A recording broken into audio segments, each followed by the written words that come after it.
Okay, I will now call to order the regular board meeting of the Waterville Valley Select Board for Wednesday, 9 August 2023. I am Rich Rita, the chair, and today here also is Bob Freeze, vice chair, and select board member Wendy Rathgeber. And so we have a quorum. Privilege of the floor. I see we have a couple folks here. Anything for the privilege of the floor? Okey doke. Approval of minutes. Next agenda item. I think we all saw the minutes that Sharon and she met. I think I didn't read her note, but it looks like she responded to, so she made the changes. Things are clarified. Yes. So you're satisfied? Yes. Okay. So can I have a motion to Make a motion to approve the meeting minutes from, was it July 26th? 26th? Second. All in favor? Aye. Aye. All right, department heads reports. Or should I say department head report? Well, you got two. It's true. That's true. So yes, Steve, I'm gonna go with you. Very brief today. I been really just plugging away at getting some grant disbursement in. We have an ARPA grant with the state for the wastewater treatment facility. It was an $800,000 grant that I submitted a disbursement on today for about $490 some odd thousand. Included in that was a land purchase, as well as some piloting programs that we've been doing, and some construction on the transfer station. The clearing that Ellie Johnson did was all included in that disbursement. We have a $25,000 grant disbursement for the security fence that goes around the the water treatment facility that I submitted. And I'm still working with FEMA to get some funds in for the culvert repair on Jennings Peak and the 2 manholes that we did. And outside of that, we're unexpectedly short-staffed in administration right now, so I'm trying to put a plan together to make sure that we're keeping up with the demand of work that we have. And We'll talk about that later. yeah, we can go into more detail about that in non-public. Good. Okay. We need to get any part-time people or any, Yeah, we're working on them. we have a few options that I'd like to share. Okay. Great. Any question on admin services? Megan, hello. Hello. What's happening in Public Works? Well, Monday, afternoon, we finished up the beaver dam removal. It went really well. Forest Service was happy. Just need to do a little bit of leveling with the drill that's out there. Looks good. I was out there no, no sign of beavers or the water's just flowing through. It's just Good. We'll continue to monitor it and kind of look for activity for the future. Hopefully we won't have to do this again, but that's where we're at. We are working on a path for the Zamboni currently. That'll be done Friday. Nate and Sam have been working diligently for that to get done. Road project's going really well. Talk more about that later. And then just addressing a lot more of the drainage issues coming up and replacing some manholes. I see the generator is installed. It yeah, is. we're You're gonna talk about that later? Okay, great. All right. Any questions for Public Works? nope. Glad you're here. We have And still here. And still here, yeah, she keeps coming back, so that's a good sign. We have our part-timer at the wastewater treatment plant has returned, and we have a date of August 28th for Brad to be back in the water department. And we have an interview with a potential candidate for the next full-time position in the wastewater that has some experience in the field. So we're fortunate to have an interview with him, and the first couple of reviews with him have gone very well. So Is he from far away or? no, he's right here in the area. So That'd be good. So yeah, and both water and wastewater experience. So Nice. yeah, so would be a very good fit if we can work it out. So that's really positive. Public safety, normal stuff there. I think Dave, count on the calls. Is well over 200 now. For fire and EMS. Just to date, To date. and that's I think almost it like a was year, isn't it? 220, something like that. And last year, all year, we had 200. So, Right. Wow. So it's very busy, but it's slowed down a little bit. Over the summer. Oh, there's Dave. He can finish the Okay, update. Just talking about number of calls. So, Number of calls. yeah, just you had shown me that chart. So I couldn't remember the exact We're number. at 211 a year for fire and EMS calls, 40% fire, 60% EMS is how the split comes out to. If you compare it to last year, it was 255 total for the year, so we're already at 211. Pretty much just slightly over halfway, so. 1,115 calls for the PD at this point, and that includes everything. That's motor vehicle stops to calls for service. So. Staying pretty busy, since the last time we met, How many days into the year? 221? Is that where I got that? yeah, 221 days. So that's where, sorry. Yeah. It's the number of days. 221, since we last met, we did about 10 permits, we did another 14 inspections. Since then, that's everything, from building inspections, tent permits, building permits, that's like safety, that sort of stuff, so. Very busy. I thought National Night Out was a great success. Congratulations. Yes, thank you. Both of you. Big thanks to Brooke and her staff and all our staff. Really participating. It was fun. There were loads of people. Yeah. It was good. Yep. Beautiful night. It was. We have a follow-up meeting tomorrow. Just with all the other towns to kind of help coordinate. We'd like to, get down on paper what went well, what some things we can improve, that sort of thing. So, His sliding on the phone was yeah. hysterical. That's always very popular. So. anything else for public safety? Good. Brooke, what's happening? Am I the last one? Yeah, Okay.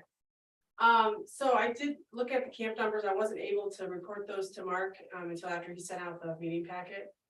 But we do have for week 6, 395 versus 340 last year.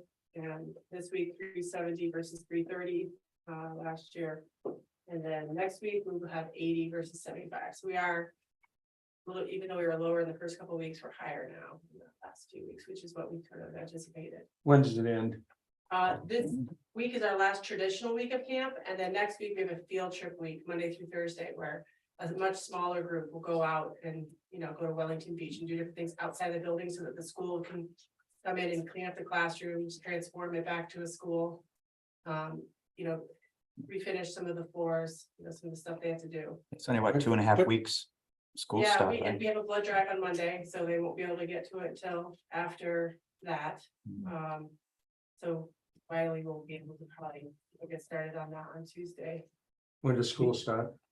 28th, 28th is Monday. Monday. Yeah, 28. 2.5 weeks. Yeah.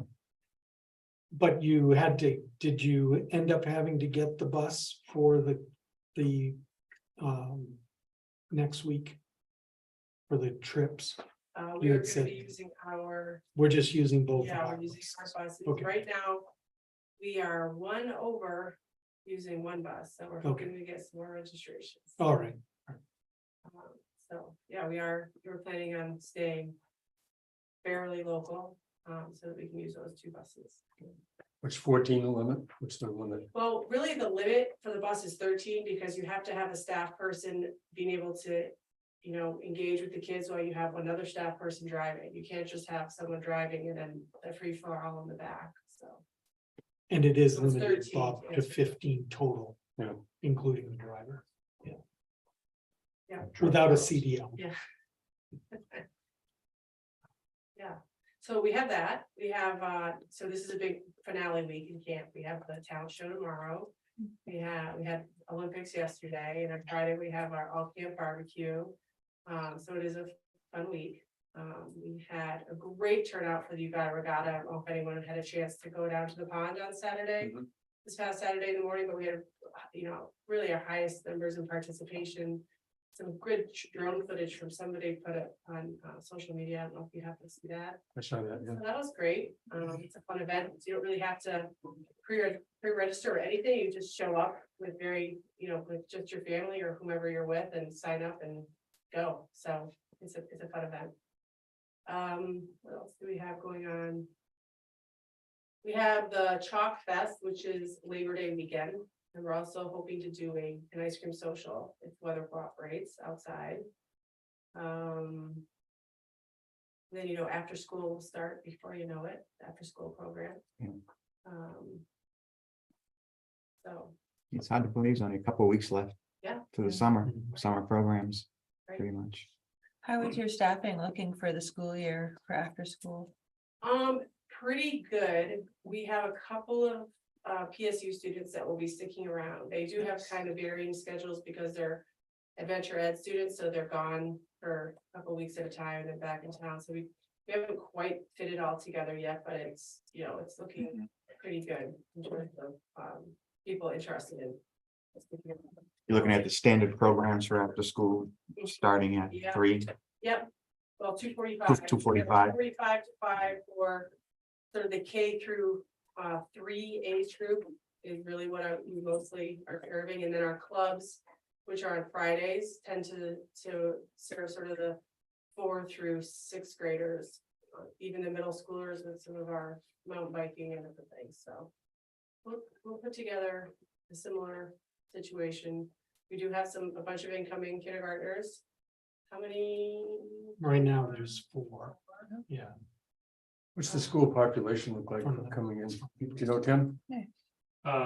Similar to this year. It's Very what, close. Very close to what we have this year, what we had this past year. 48 or something like that? Yeah, right around 50, just shy. There's other things I should tell you, but I can't think of them right now. Ready? Thank you. Let's go ahead to calendar review then. I think that's next on it. So our next regular meeting, we're going to stick with the schedule for the month. So it'll be the 23rd at 3 p.m. Planning board tomorrow here at 8 a.m. This evening, Tyrell is going to present its conceptual master plan at the Snowy Owl Inn at 7 p.m. And we're still on target for public information presentation on the new transfer station procedures and operations on the 16th at 6 p.m. Here. here. And We're gonna fit, you think? We will be We will be doing the, online as well. okay, YouTube. Yeah, Yeah, YouTube. so not Zoom. just I YouTube. was not planning Zoom. Okay. Yeah, same way that we handled the wastewater treatment facility Okay, info meeting. James, you couldn't have made your presentation more perfect. And we are now moving to to review the conceptual development plan, Tyrell's conceptual development plan presented by James Noonan. We don't waste any time with this board of select. No, sorry, I was a little bit late. I got hung up and then had to go. Not a problem. You can move that. Want to use that easel? Yeah. Yeah, Kind of heavy, but you should be able to. yeah, I imagine. Leave it right there or what? Would you like me to? Yeah, I can. go in front of you. Let's see, so the camera is kind of, you can see where it's. So I think about there is good, yeah. Is that good? Yeah. We can slide over for you, yeah, okay. So James, first, thank you for Oh, coming. thank I you know for you have a busy day today Yeah. and You guys. we very much appreciate you coming, and if you give us a few words, that would be fantastic. I know you've done it for the planning board.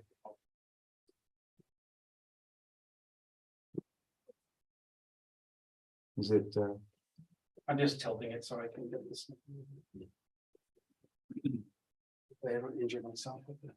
I know, I thought it was gonna wait. So thanks for having me. I know, certainly a few years ago, Wendy, you saw when I was at the planning board with this original plan. This is the plan we showed the planning board back in, I think it was early 2020, probably like I think before COVID. 2019, it was. Yeah. Yeah, Fall of late 2019. 2019, early Something like 2020, that, yeah. it's definitely right before COVID. Yeah.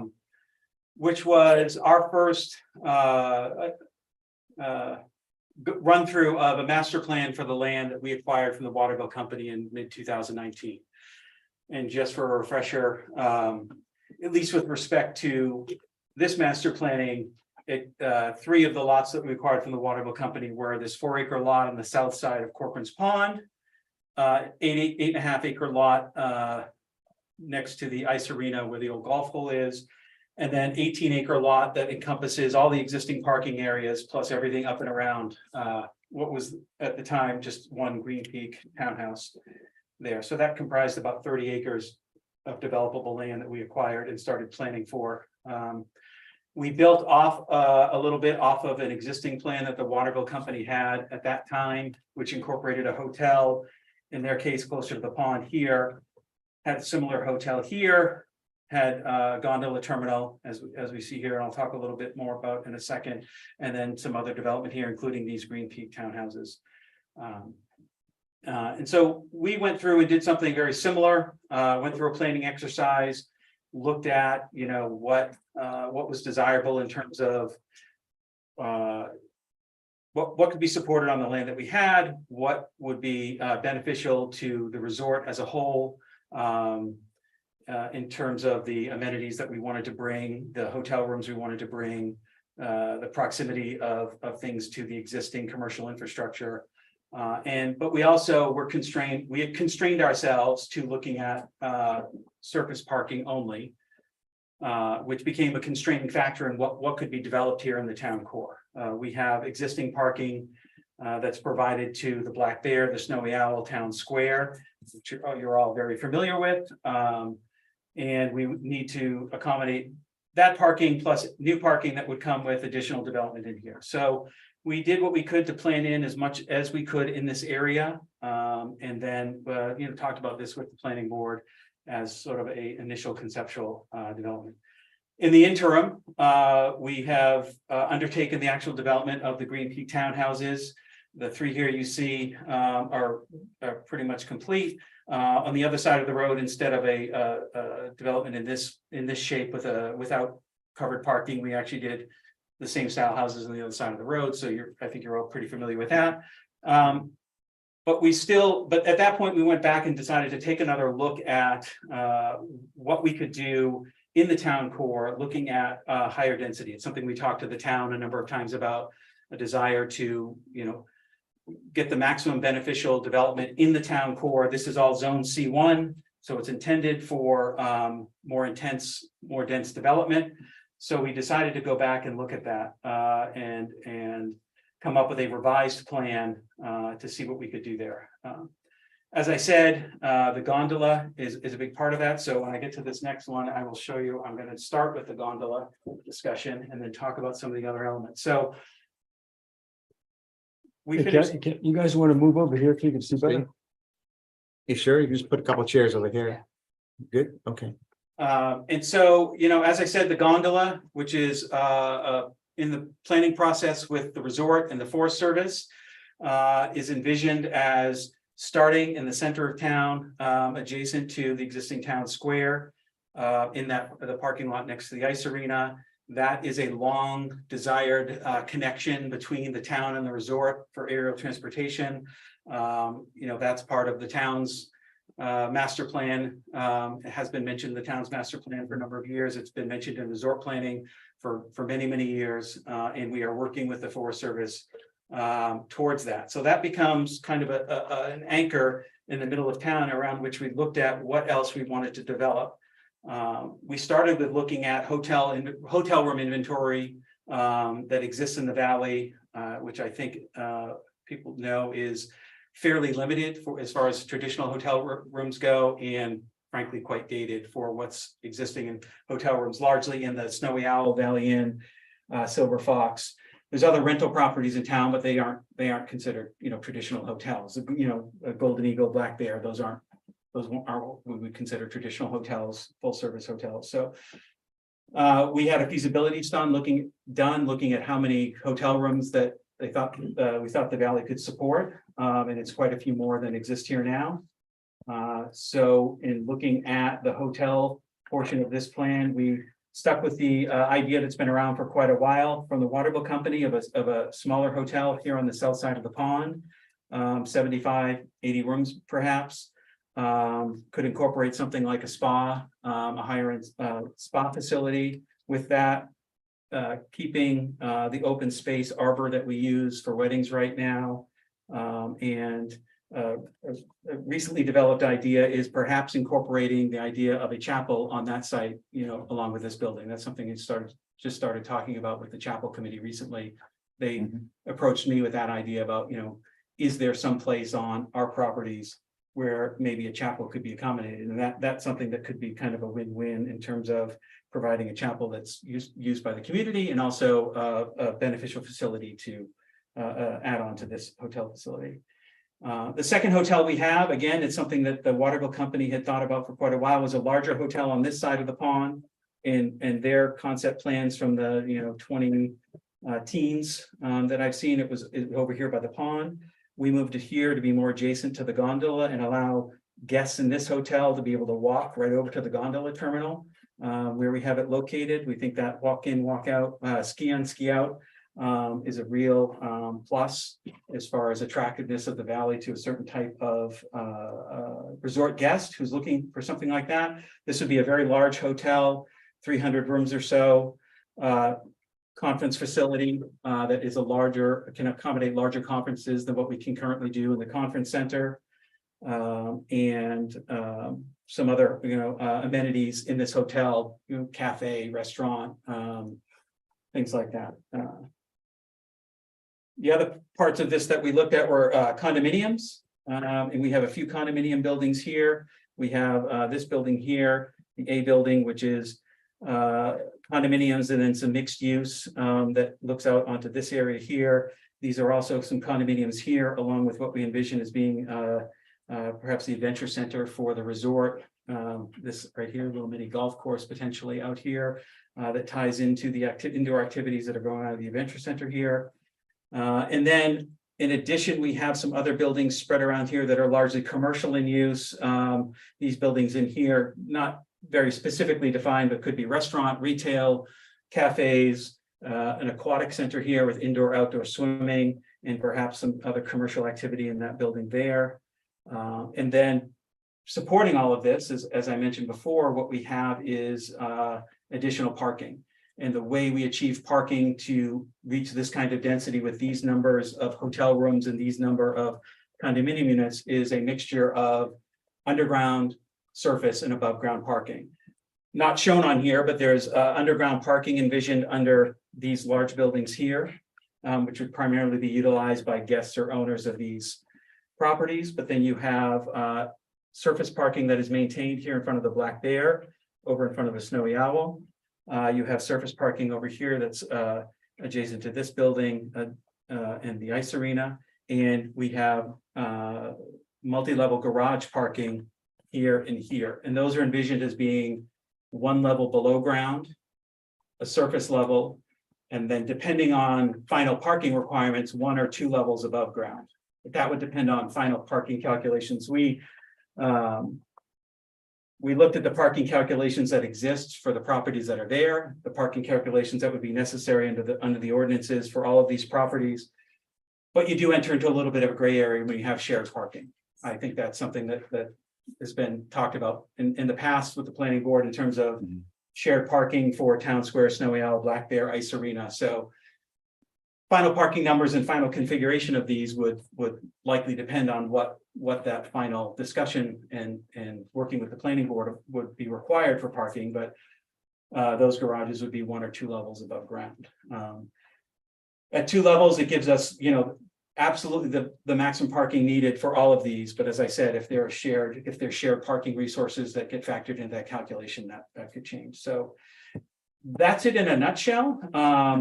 We have looked at this in terms of a number of things, as I said, density, maximum value development in the core, which helps the property tax base of the town. What the resort needs in terms of what it can offer to resort guests. In terms of not just new kinds of properties where people can ski in, ski out onto the gondola, but higher end properties that might be attractive to additional weddings. You could look at weddings as something to be done year round. We think we would be enhancing town square. One other thing I forgot to mention here is you'll see that what we call building R in town square where the restaurants are is removed from this. What that does is it opens up town square, gives it a better connection to this gondola plaza, and creates a greater open space for outdoor events here in town square. And a couple other elements that I forgot to mention is we have another potentially restaurant venue here that would move out of this building and along the pond here. And we envisioned the gondola could be serviced by a shuttle system that would bring people from around town, drop them off, allow them to walk up to the gondola here. And as part of that, we envisioned cutting off Village Road. Obviously, we'd have to come to the town for that to be something you would agree with. But if we did that, we'd have drop off points where people could walk. And that creates a pedestrian core that actually goes from this all the way around the pond, all the way back here, pedestrian only center to the core of the village. And allows us to create some great opportunities for walking and enjoying and accessibility to these amenities where you don't have a road cutting across where you have to cross to get from one sort of hub of activity in the town to another. We can envision a hub of activity happening here in town square as it does now. We have a seasonal ice rink here in the center. Could have another hub of activity here, and then even a third one here around the aquatic center and the open space here and stuff that's going on, for example, in the hotel here. If those venues open up out into this area, a deck on a restaurant, for example, opening up into this space. So you can have several different hubs of activity that create an attractiveness to being here, doing things, visiting Waterville Valley. And so that's sort of the pieces that we considered as we work through various iterations of this plan. Right. Thank you. Questions? Yeah, could you roughly break down the parking in numbers, surface, underground, garages, if you have that? I have it on something on my Okay. computer, but I don't have it in front of me and I didn't bring a printed copy of that. Okay. But I can definitely look that up. Okay, let Tim Yeah. Yeah. do that. Yeah. Can I ask? a question? Yes. With the restaurant, the brew house or whatever, Yeah. moving to Mhm. the edge of the pond, would you consider moving the entrance to the arena into the vacated area where our building currently is?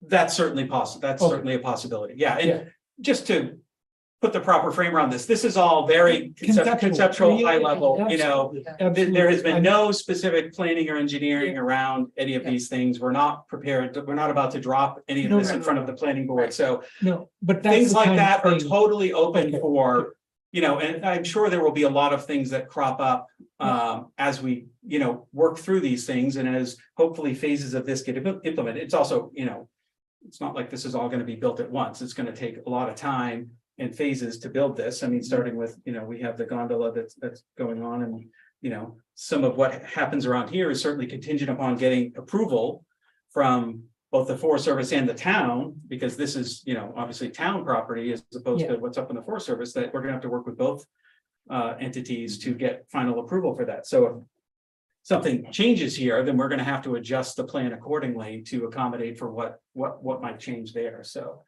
what do you see is phasing? I mean, for instance, the gondola is a key item. Yes. Does that come in later or does that come in sooner? well, we're working on the permitting for that right now. So if we can, get, work through what the time it takes with the Forest Service to do that, then we would move into, if we got that approval, we'd move into the environmental analysis, the engineering, the procurement and construction, that's still gonna take several years at a minimum. But that's something we want to be working on, we're working on as quickly as we can. This property here certainly is, because it's not as closely tied into the gondola as some of these other things, this is certainly something that could happen anytime. It's more of a standalone, and we think the market can absorb that. So we're looking at that certainly closely as something to happen sooner rather than later. And then these other, it's almost, you can sort of almost envision it as sort of one phase and another phase. What order they came in, I'm not sure, but they would probably be, dependent upon, final approval and planning of that gondola before we have any, final design and commitment on things that are happening here and here. So The reason I ask is, I assume that the gondola, which is expensive, gets partially supported by some of the condominiums and some of the other stuff you're doing. So if you started the gondola before anything else, I'm just wondering about the sequence Yeah. from your. well, it's from not your standpoint. necessarily, no, it's not necessarily supported by any of this other development. I mean, it's, and just to, complicate the picture a little bit further, right? The gondola is a Waterville Valley Resort project. This is a Tyrell Development Company project. Now, I'm, part of the ownership and principal of both of those, but they're not the same company. So these things are happening in parallel with both organizations. But the gondola is something that the resort is looking at doing, as soon as, practical. So it's not contingent upon condominium I development. guess one of the per se. things the reason I'm asking that is, let's suppose you got the gondola approval and you wanted to put the gondola in, which requires the village road going away. Yeah. And- Well, it doesn't necessarily require that. It's drawn that way on here, Right, but it doesn't necessarily require that. It would certainly require, at a minimum, an easement from the town to pass over the road. right. But there's, depending on the siting and of the terminal, it could be something where the terminal is, is there. The gondola will likely be up one level from Mhm. ground level, so that it's high up, so that it could go out and immediately over the road without worrying about, gondolas, cars traveling too low Right. over the road, but be elevated and then head out of town. Okay, So at a minimum, we would need an easement from the town. It's something Mhm. I've mentioned to the town at some point, that as part of the permitting process, we would need to have an easement in place. There's an existing easement in place to cross this property. And there is a piece of private property here that we would have to cross, and we've been discussing with those condo owners. And there's an that as well. easement at Snowsbrook Lane. And we would also need an easement from the town to cross Snowsbrook Road. So at a minimum, we would need those easements. In the end, if and when we came to a discussion about cutting off Village Road, that would obviously be another discussion to have with the town about whether that would be something that you would be. But that doesn't really have to happen until one of the two big developments, the Yeah. condos or the hotel Yeah. happen. And theoretically, this could be adjusted to, if the town did not want Yeah.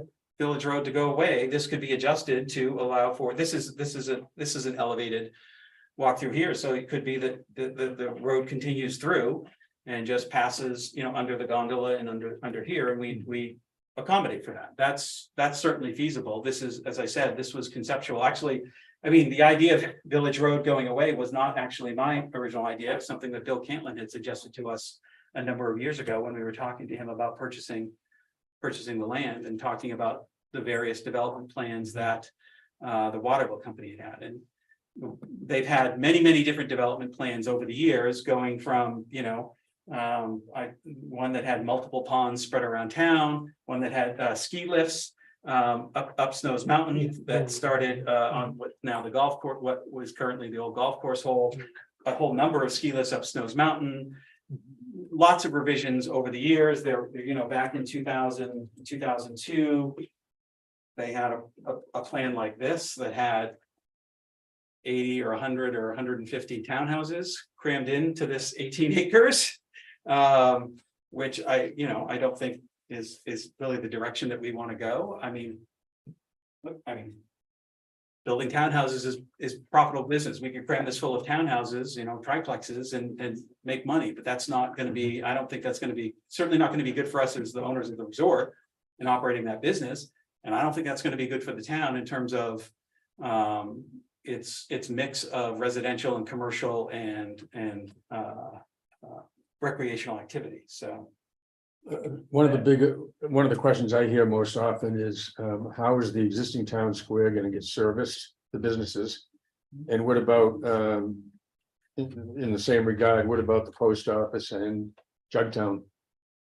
Good questions both. So one of the reasons for relocating building R, or removing building R here is because that actually requires more service than any of the other facilities here, for sure, in terms of those restaurants. So we can provide service through the lower level here, or underneath the gondola plaza, there's still going to be an ability to provide some service to this side of the square, because this is an elevated plaza. So we can provide some service area under that elevated plaza and continue to provide service. I mean, we're already servicing this end of town square out there. So with regards to the post office, that's certainly something that's come up multiple times. This building here, building D here, we envision as something that could house both relocated post office and a relocated grocery store, so that it's convenient in terms of being able to come in, pop in here, park in a spot here, go in, get your mail, get your groceries, things like that. Those are the two that are the most sort of pop in, pop out types of tenants that we have in town square now. So relocating those in terms of providing quick in and out access to facilities like those would be something that we could do in a building like that. About fire access to, for instance, where that brew pub is now a fire lane for. Yep. Fire protection for the town square. Yep. It's not really shown to a proper scale here, but we would envision continuing to have a fire lane here. All of these buildings have access, as I said. This, even though in this conceptual plan, this is closed to vehicular traffic, it could still be open to emergency vehicle traffic. We would just have to make sure it's wide enough and any crossings are high enough so that an emergency vehicle could come through here. You can see there's spaces here where vehicles could come in along any of these. So we think that it's possible to ensure that there's emergency vehicle access to any of those buildings. And obviously it would be part of any specific proposal we brought before the planning board. That would be something that the town would obviously be looking at. So do you remember, James, what the original purpose of Village Road was? Does anybody? No? Predates me. I don't know when it was I built. maybe in your research, was it to service town square? Village Road? Yeah, Yeah. I don't know It when. used to stop at the Snowy Owl. Road Right. came in and dead ended at the Snowy So it Owl. was to get people to parking spots. And then when the village got built, it got extended out. When the town square got built? When the town square got built. Right. So that would have been late 80s? 87. Okay. So the purpose of the road really was to provide access to town square. Yes. So if town square is changing, what you're saying is you could foresee the purpose or need for Village Road to change. Yes. And it's not just that the purpose could change. It's, I've looked at the pedestrian study that the town has done.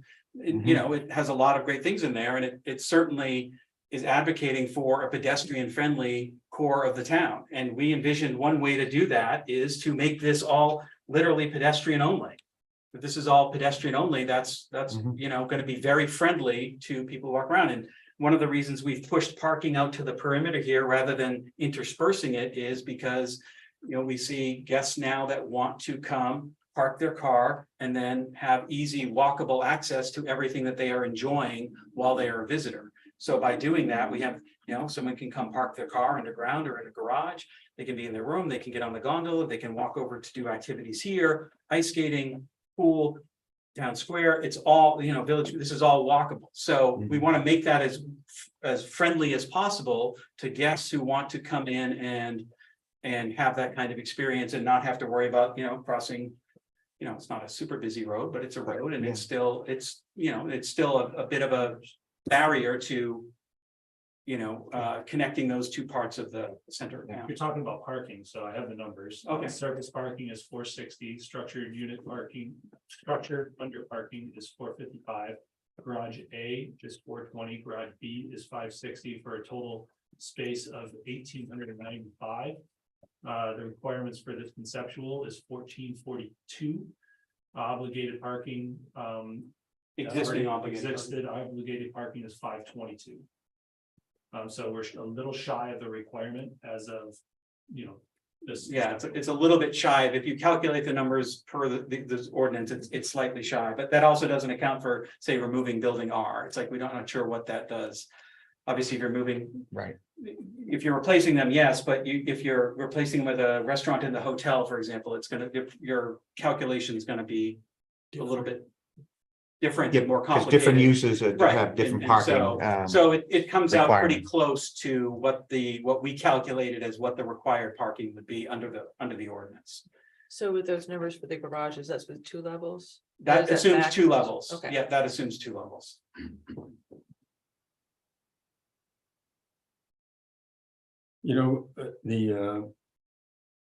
The resort planning I've been involved in both here and in other resorts. The waterfront property is the most valuable property you have in most resorts. And in the planning that I've been involved in, and I'm not second guessing you guys, well, maybe I am, but I mean, if it was me, I wouldn't sell off any condos next to the pond. I'd keep that for small hotel or transient guests, or Well, we have, once you sell off Yep. something next to the pond, you never get it back. but we're constrained by the fact that we are obligated to keep a trail around the pond, and we're obligated to keep it within 100 feet of the pond. So you really can't put something between the trail and the pond that's going to be very useful. It's going to have to be very narrow. And we frankly think that's not very attractive to, I mean, this is obviously, if we can complete this loop and put a bridge over Yeah, the Levitt the Loop, creek right? here, this is, and light it with little path That would be lighting. great. It'd be, this would be a wonderful amenity for the town to have a little lighted walk around the pond in the evening. So that's why we pulled back from the idea of having something. I mean, technically, we have the right to build something right up to, in some respects, over the pond on this side of the pond. This side of the pond is more restricted. This side of the pond is less restricted, but both the requirement to keep that path within 100 feet of the pond and the desirability of keeping it frankly closer to the pond than 100 feet is why we chose not to do something right up to the water's edge there. Well, just Yeah. rather than sell off that, Yeah. I think it'd be a restaurant or something. Yeah. It'd be outstanding to have a restaurant with a patio outside adjacent to the pond. Well, we have that right here. Yeah. But anyway, A big portion of that decision also revolves around the fact we don't own the ice rink. So we needed to locate the conference center and hotel in the area large enough that we could facilitate a close-knit hotel conference center, similar to the Grand Summits that we see at a lot of these other resorts in this area. And the view, obviously, of Osceola and Tecumseh is a major selling point on that end of the valley. You can't go wrong in this valley, right? I mean, you've got views, you've got water, you've got so many great. Yeah, and the view here, you're looking up right now, you look up there, you kind of see the trails on Tecumseh.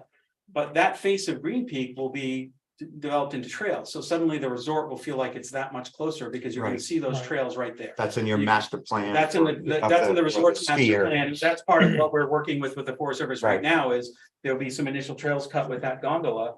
And eventually that will be completely developed out as a whole facing the hill. So you'll see those trails right there when you look up to that point of the mountain. At this point, and maybe it's too early, but do you anticipate any building higher than the 45 feet? Yes. You do. Okay. We would probably look at, these are the various heights in here range from probably 2 to 5 stories, not consistently 5 stories necessarily, but the average is that it's supposed to be 45 feet, but even if with some portions going up to 5 stories, you would probably have an average building height that would exceed that. So that would be, something that would be Work with the planning work the board. planning board to get a waiver on. If that's not granted, then we'll work within those boundaries, but that is probably something that we would be looking to get a waiver on in terms of building heights. But that would still be meet our safety requirements with regard to Yes, oh yeah, Obviously. I would obviously still have to Septic work fit, with the ladder truck. the ladder truck and all of that. And everything like that, a so. lot of moving parts. Yeah. Yeah. Good. Any movement, any hope? This is actually more of a town core working group question, but that little bridge over what we hope to be Levitt Loop over the entrance to, Here? yeah, over the Snows Brook. You're working on it right now. I think I attended 1 or 2 meetings of the working group a little while, well, a while back, actually. And it's a really difficult problem. Yes. It still is. Well, inexpensive problem. I think it's right, more of and an money can expensive solve it. problem than a difficult problem, Right. because I Yeah. think actually, you know, very, very high level conversation with a site engineer looking at it, the approach could be, you can avoid a lot of the problems by making the bridge longer, essentially going all the way over all the riprap. That's Right, there, right? You stretch it out an extra 20 or 30 feet, Right. and you can put a footing on one end here. This footing's pretty easy.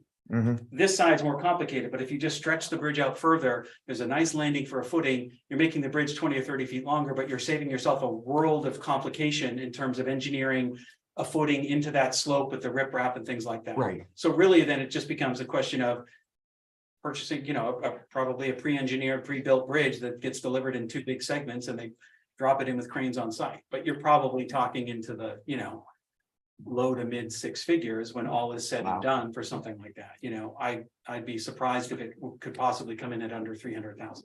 So that's a you know, a significant project. So The other issue when you lengthen it is you can do the slope for ADA Yes, requirements and exactly. everything else. Yeah.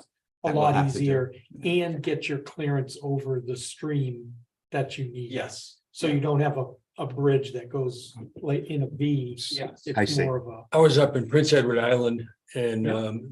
they had a floating bridge that went for about a mile. It was awesome. And it was handicap accessible. Yeah. It was places that the pieces Yeah. snapped together. It was, I think here, Right. because of the height of this it's like a boardwalk slope on type this bridge. side of the bridge. if D is. The south, I think you're avoiding most of any issues, but because this is so high. Right, And you're gonna have, the bridge is gonna have an arc, it's gonna be more than high enough to avoid any concerns about, you know. Water. Water or anything Level, like water that. level, right, And it's gonna, like Mark said, it's gonna be long enough, and this end of the bridge would probably be slightly lower, so you'd probably have a bridge that kind of went up a little bit and then went down very gently. Yeah. All the way to the end, and you'd have the trail, you just connect the trail right up there in a nice grade, so it's definitely doable. I think it's more of a challenge in terms of cost than it is of Engineering. You know, if you wanted to engineer that right into the riprap, now you're talking about DS getting involved, and that's when it really gets bad. right. It's not. No initial offense path- to anyone. Yeah. It's not an initial path you want to go down if you don't have to. The other question I had, James, is, you know, the town for a number of years now had plans. We actually bought property between the bridge and Tyrell's, excuse me, between the pond and Tyrell's property to put put a pavilion or a bathhouse or a, Yeah. you know, a bathroom facility in that area. I don't see anything in this plan that would hinder that. No, I don't think If so. we could do No. it, and that's a question No, of it- cost it- as well as Well, engineering. you know, depending on, you know, Yeah. there's, you know, is The access would property on be this side of the creek? Yes, it's up Okay. above the So, you know, beach. I Yeah, mean, depending on what goes on, but you know, we would be bringing sewer and water onto this site, and that might make that more feasible. I don't That's know. what- You still that's have to what we're- cross. the Well, creek, that's what we're- waiting for, Right, so you still have to cross the okay, I creek, didn't want to say that, but, you but know, yeah, this would obviously require, okay, you know, if I recall, Mark, you'll correct me if I'm wrong, I think there's a sewer line that comes down the side of Packard Field to about here, where the condo development across there connects to. Yeah, the And only that's problem with that is it's Too small. No, and we talked about So that. we'll That have would to have to be change. upgraded. Yeah. And then Right. we would go from there onto this property with sewer, and I think the Right. water main goes down the middle of the road here. No, Or, no, it ends. it ends there. Well, Okay, so we'd have to extend both of those onto You this got it right property, there? but Oh, yeah, it does. to the extent that Sorry, that yes, made, it does. It is right across the bridge. so to the extent that that made it more feasible to get right, water so, and sewer to that Right. parcel, sure, that's, you know, Right. and when the chapel committee was talking about maybe you know, doing their thing there, Mhm. we certainly talked to them and said, look, if we're bringing water and sewer here, we're certainly amenable to you extending it to your property. there. So your development in that area, I just call it the boutique, Yeah. boutique hotel area, actually would facilitate the town's ability. If it's so If, chose. again, to- I think your biggest issue here is Right. probably the creek. I don't know. What Yeah. needs to Creek go. and topography. Well, and in- pumping, right? Right, You have to pumping. pump sewer That out, was- and, you that know, was an issue water's- we Water's easy, discussed, but but- sewer's Right. more complicated, so. Right, and the trails still stay there. Right, and this, you Right. know, to the extent that this, Yeah. this site's gonna need, probably have to pump its sewage out, you know. Mm-hmm. Again, if there's a way to connect laterally, and then Mhm. if that helps, then, you know, we're certainly open to that. There certainly is a need Yeah. for a bathroom facility in that area, so. I'll just point out one more thing, which is, you know, this question was raised by some folks who were at the planning board meeting, and some subsequent emails that got sent around is, you know, parking garages that, you know, I know some people are not happy about the idea of parking garages, but you know, structured parking is something that has been contemplated here for going on 30 years. The original parking agreements for the Black Bear and the Snowy Owl contemplate the possibility of their shared parking being replaced with structured parking. As development in the core happened, a number of the both Waterville Company plans contemplate structured parking. The town's pedestrian study contemplates parking study. There's an example in there of a parking garage, I think. It's a By recommendation. the Snowy Owl, I Yeah, think it's a recommendation. Oh, Yeah. right here. Yeah. Right, So, services, so, you know, again, it's been contemplated that there would be structured parking in order to achieve the density that is the goal of the town in C1. I know another gentleman had raised concerns about, you know, whether we're going to continue to build triplexes in C1.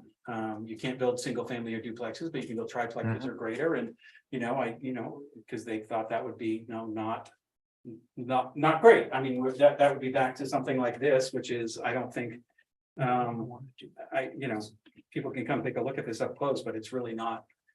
Right. I think a favorable outcome if we do something Right. like that. And so that's why we're looking at trying to build, you know, higher density condominium and hotels and add to the commercial base with retail and restaurants and other things that people, you know, and activities, you know, outdoor. I mean, the outdoor seasonal ice arena is a great thing in that in the summertime, you can cover it with AstroTurf and it can be a performance venue. And or an event venue. I don't know if anyone's been up to Stowe where they built out of the base of Spruce Peak. They have this is an idea stolen right from there. And you know, I was there last summer and they had like the chefs of Boston doing an outdoor food and wine tasting. And right on the turf there, they had put all that out there, and there's a nice pavilion where people could sit down in the shade and enjoy all this stuff. So it's a great way to have multiple events, and you could have multiple hubs of activity. You can have that going on here. You could have, you know, recreation stuff going on the green space. You can have music happening in town square. So we're looking at ways to build more hubs of activity in the center here that will create the atmosphere that people are looking for when they come to visit a resort. Have you given any thought to the hot topic, workforce housing? If there's anything affordable, like could we tuck Yes. in here or there? We within that? think about workforce housing all the time. Yeah. And we have some ideas. I mean, I know we've worked with Mark on the idea of the Forest Service is potentially open to that, so we're working on that. We have a couple of other ideas. I'm not ready to share them at this point in time, not in this area, but in other places. We're looking at, you know, both in town and outside of town, looking at ways to do that. It's, as you can guess, it's a very challenging problem. There's a reason this housing isn't being built anywhere, because economically it's very, very challenging to build. But we know we're going to have to address that. So we are constantly thinking about that along with this, especially given the increased, you know, labor force we would see with especially these hotels and increased visitation with the gondola and restaurants and things like that. Obviously, we're going to have a larger workforce in town, and we want people to be able to live at least reasonably close to where they're working. And so, yes, we were thinking about that, but nothing within. not within here. Not within here. Kim, did you have I just wanted to say it's important to mention the fact that we had another meeting with Forest Service yesterday. Okay. And that they're very amenable to using the farm bill, and that's definitely avenue that we're trying to explore and trying to go down, and everyone's expectations the farm bill is going to actually be enhanced in October to try to entice more utilization of that provision. But there's some new momentum towards ski resorts too, of allowing ski resorts within ski resort area permit areas to be able to do maybe a pilot program. And that's another avenue that we're exploring. I think it's just important to mention how active the Forest Service has been in trying to help with the crisis of housing in the North Country. Yeah.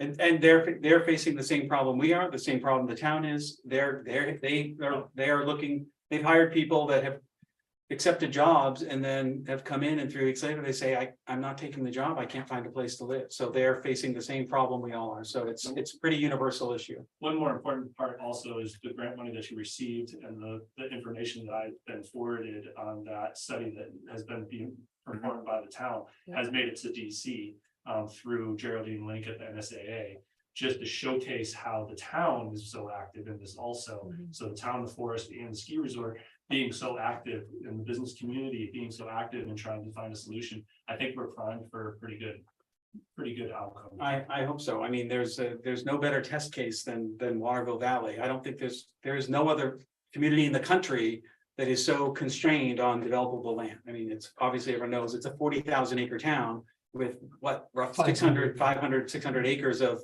private land. Everything else is forest. So you're not going to find another town anywhere in the country that it has that set of circumstances, I don't think. And so they're very aware of, for us in particular, it's a difficult problem. So anything that they can do to facilitate that on Forest Service land where land is available, then that's going to be something we'll pursue. I mean, this is zone commercial.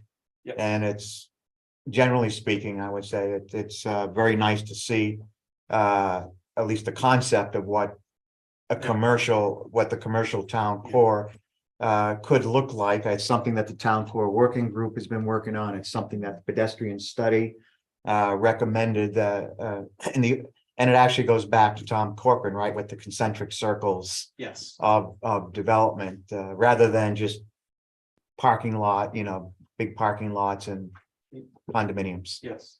So, and it's aspirational for sure. It's obviously there's a lot that's got to happen between now and this becoming reality, but we really, it's really something we've spent a lot of time considering and trying to, maximize sort of the benefit here in terms of both us and the, landowner and as a resort operator and as part of the community to try to build out the right balance here in the center. It's obviously been, many years that this has been, various plans have been discussed and haven't really made much headway. And I'm not guaranteeing that we can be the ones to do it, but we're certainly going to try.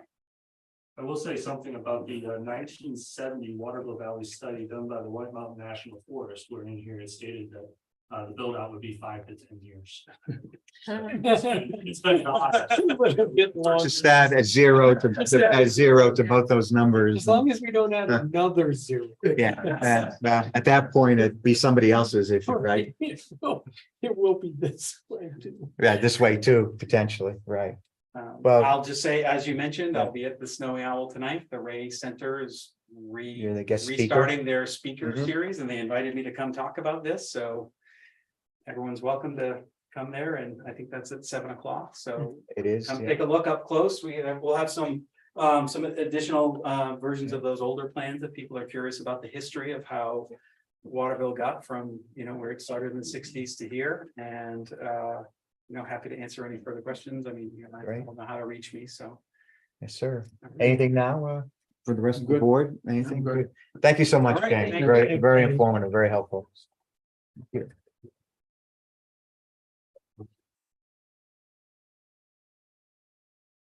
Okay, let's move on to old business. Thanks, guys. Thanks, Tim. Water project update. This actually is a good news It's update, a right? Good news update. Okay. I'll let Phil. So a generator has in fact arrived in town. It is sitting on the pad. Rumor has it that Mark was seen hugging it. Yeah. More importantly, have we seen an electrician in a plant? Electrician. As far as I know, it is electrically connected. Hoorah. Tomorrow, Yeah. It will be propane connected and ready to operate. We then will only be waiting for the startup individual that has to come and do all the test runs and programming Mhm. of all the automatic starts and monitoring systems, so. Bigger than I expected. It's gonna run, like Bill and I were talking about that this morning, it's going to run every aspect of our water system, all the wells, all the control So buildings. it's connected to It's connected SCADA, to everything. everything, so And that SCADA, so SCADA, we will right. be able to monitor it. Yeah, all the wells are run out of the water treatment plant, and this generator will Mhm. supply Operate power everything. to the water treatment plant in the event of a power loss, so. And on the communications, electrical side of things, That's all, everything is hooked up to well 3 now, so we are with, as long as the test run goes well, we will be up and running. But the installation of the generator gives us the opportunity probably in the next 10 days to start filling out the substantial completion documentation. Right. And starting the 1-year Warranty. warranty. and bringing well 3 online. Well, 3 will come online as soon as we can get programmed. It's been a number of years, I think, Yes. yeah. Great, 4 Okay. years. So that one's 4. That one's all on track. Great, water project. Any questions on the water project? Okay, road project. Back to you, Bill. Yep, road project is coming along nicely. They obviously, for everybody that's been in and or out of town, they're doing the box construction on Valley Road /49. By the end of today, the box will be completed from Davos to Tecumseh. And then, starting tomorrow, they will be working their way down Valley to III. Back to 1-lane traffic, so that they'll only be able to do 1 lane at a time. That'll take a little longer. But by the end of next week, they will have all the box construction done. Fine grading should happen the following day. And then we're hoping by the middle of the following week, not next week, but the week after that, we'll see some more asphalt rolling into town and get a base course on Valley Road. And then from there, they will jump back over to Snows. Well, they're gonna finish up Tecumseh and Snowsbrook. After that, get those done. And then we will see the reclaimer come in and they will be doing the reclaiming work on From Village to Boulder. from Village to Boulder, correct? And by done, that will include the top coat. So everything will be done on Valley, Tecumseh, and the first part of Snowsbrook to Village Road. That will be totally finished. Before they move on to that Before last they move stretch. on to the last Okay. stretch. And then, Snows Mountain Road will come after all of this. And they're trying to set up the schedule. It may happen concurrent with the next half of Snowsbrook Road. But they're just not sure of the timing, and they also have the paving here. The reclamation and the paving, and they are gonna do a piece of box out on the backside of the building here at the parking lot. Parking lot. So I see. all those are in the works. See, Dig Safe's been out on Snows Mountain Road, Yep, and they did Flagged engineering marked. test borings today. I don't think they got here today after all, but it's scheduled for them to start the survey for the future potential. Water and sewer. Water and Mhm. sewer Plans, projects on Stone Mountain Road as well. so those are moving forward, Uh, flying through them. Dave, I Right. don't know, has there been any complaints on traffic control? What? I think it's been good. Nothing. Yeah, a little bit of a snafu, Monday morning, one of the flaggers wasn't quite ready to flag in where we put them. We got that worked out though, but, other than that, traffic has Mhm. been pretty cooperative and gone pretty smoothly. Great traffic calming. It is. Yeah, Yeah, It's so hard to believe that the road's getting dusty already with all the rain we've had, but they are keeping it, if the dust starts, they are keeping it watered down. Try to minimize dust. And I think it's important too, to mention, and we'll talk about it at the community meeting next week, that we're going to do the bike pedestrian path on the right-hand incoming side of Valley Road by the town sign. So it was designed initially to be on the sign side. But right. we're moving it across and we're taking that existing sidewalk out. And we're sloping it, the Right. hillside down to the bike pedestrian path. So there wasn't anything like tucked in there that makes it too difficult to remove that raised? No, and that's what we were worried about when Yeah. we did the Mhm. original design, because we thought the utilities would interfere Right. with that, but it does not. Okay. So they're gonna be able to take all of that out, and I think it'll be a lot better flow for people coming off of Triple I Road. But for people who live here, coming into town, there will be a pedestrian crosswalk at the intersection of Triple I and Valley Road and Route 49. It's gonna be a full DOT crosswalk with the flashing signs. When a pedestrian is crossing, you can push the button. But you know, we think moving people across there and having them come up on the right So side. what happens when you get to Windsor Hill and after Windsor Hill entrance, there's a sidewalk with curbing? So the transition happens on the downhill side of Jennings Peak Road. And then you go into the bus stop. Right, And that'll be done with painting, with markings on the road. to go across. To go across the bus stop area and bring the bus in. And then the And then sidewalk from there you up. go to- right into the sidewalk at that point. Right, the sidewalk stays. The sidewalk point. stays, Right. the granite curbing stays on that side of the road, except for a crosswalk from Tecumseh Road intersection across to the sidewalk. Yeah. There'll be tip downs. Yeah. And a couple of sections of granite curbing will be removed Right. to do that. We're also talking about whether or not that crosswalk needs the full DOT treatment with the flashing lights, but we can go over that and make that decision as we go. So the striping, the ped bike striping is Yeah. going to go up to Tecumseh. And then- To Jennings Peak, It'll go up to Jennings Peak, right? okay, and then it'll be integrated into the bus stop right there. And then they're gonna have a And then it'll crosswalk become there. there'll be a crosswalk across Jennings Peak Road. Right, okay, And then there'll be a crosswalk from Tecumseh side over to the sidewalk at the top. At that intersection. Hmm. But the tricky transition is that crosswalk into the bus stop.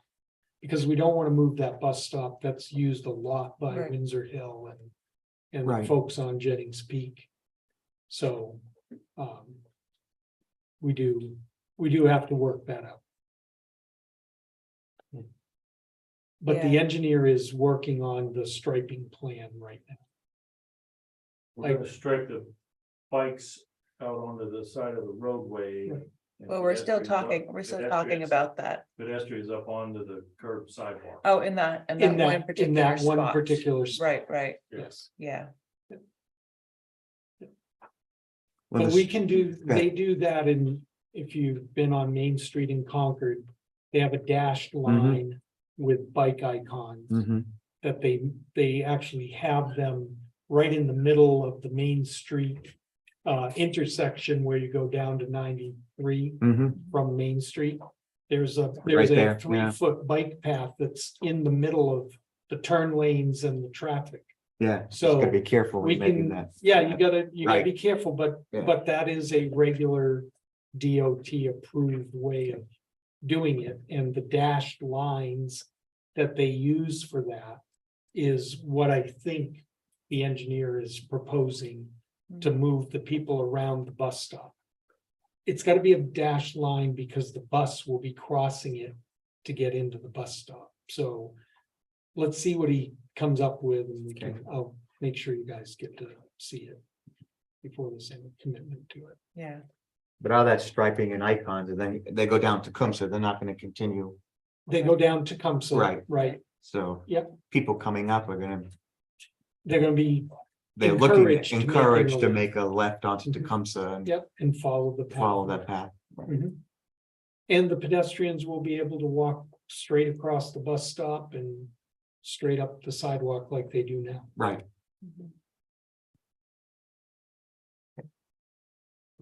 Anything else on the road project? Good, thank you. Thank you, Bill. Transfer station update. The PBN has been submitted, we're waiting to hear back from DES, whether it's been accepted or not. And we are currently working on the entrance for the new transfer station. So, Signs. sign- Have you had the meeting with the sign company yet? Right. Okay. So Friday we have the sign company coming to talk about our options. For where? The transfer station. We The lower. gotta put this lower transfer. Signs for the. Yeah. for the low. So that that permit by notification application has been submitted for this lower Okay. piece. So we need an operator building at the entrance. They are working on that now. What's in that building that's there now at the corner? The red one that's on the outside of the gate. Yeah, So it's a storage shed right now. We are looking to outfit it to make it an operator stand. okay. And With then, heat. so I did a drawing Mhm.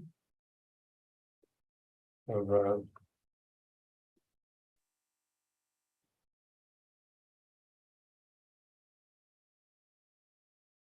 sort of so how I envision it and couple things I thought about. One is, we got the days that Jennifer's not, the transfer station's not open. She's supposedly doing the, She's either on the trash truck or she's doing maintenance here what about the by appointment. only. the burn pile? By appointment only. That gate will not be open. So I was thinking you could have a sign right next to the shack that should be in. It says burn pile closed or burn pile open, see attendant. Well, we can't do that with the application. We had to do an application for this space here. Yeah. The state considers that a totally different site. And so we would have to have two permits going. So we are ending the permit that is up there right now because they're making us. And we're moving that permit down here. The use of the burn pile is just going to be an emergency type of situation. That's why we're doing it by appointment only. All right. Because to have set hours to do that would mean that we would have to do another permit for the upper site. Okay. And if we did burn pile see attendant, she would have to close these gates and then go up and open the gates up above. That's why we're doing them on the off day. I just Yeah. assumed the gate was gonna be open. No, it can't, we wanted it to be, Okay, and the regulations, if you look at the regulations, if it's the same parcel of land, which it is, the PBN is supposed to cover the entire thing, but that is not what DS is doing in our case. okay. So the red building, the other red building, the Yeah. one on this end. Go on this end. I would think it'd be advantageous to move it down next to Jennifer so that she can see what people are putting in there. Sure. Yeah. But Jennifer is gonna be in and out of her building a lot. Yeah. There's Yeah. just gonna be a little space heater in there, that's just for really inclement weather days. Yeah. She's gonna be out walking around, I would anticipate. Yeah. Most Make of sure the it's time. staying clean, there's no Yeah. litter. It's part of the operating plan that has been written. Okay. So what I was looking at is if we were forced by the public Mhm, to be open more, mhm. how could we possibly do it? spend more Yeah. money. spend more money. So I looked at a part-time person, what a part-time person would cost. I figured $22 an hour, probably $30 an hour gross. Mhm. And so that comes out to about $6,000 for the rest of this year. Mhm. So that would be what it would cost us to get to the end of the year if we were forced to do that by the public. I mean, more than the 3 days a week. Yeah. Yeah, I'm just wondering whether, when we have this public meeting, whether there's gonna be people are gonna accept the 3 days or whether we're gonna have a lot of pushback. So I'm just kind of trying to think ahead. Mhm, mhm. Sure. And then it would be about $25,000 for somebody to be Mhm. a full year, 2 days a week. For next year, if we had to put that in the budget. Yeah, no, I think our, all of our plans to date have been constrained by budget. In terms of Yeah. operating hours, to operate within the regulations Yeah. the state requires. And I think you probably, for planning purposes, Bob, you need to do another half of that. Because you're not gonna be able to just hire one part-time person. And be open the 5 days because of the additional Yeah. duties. Sure.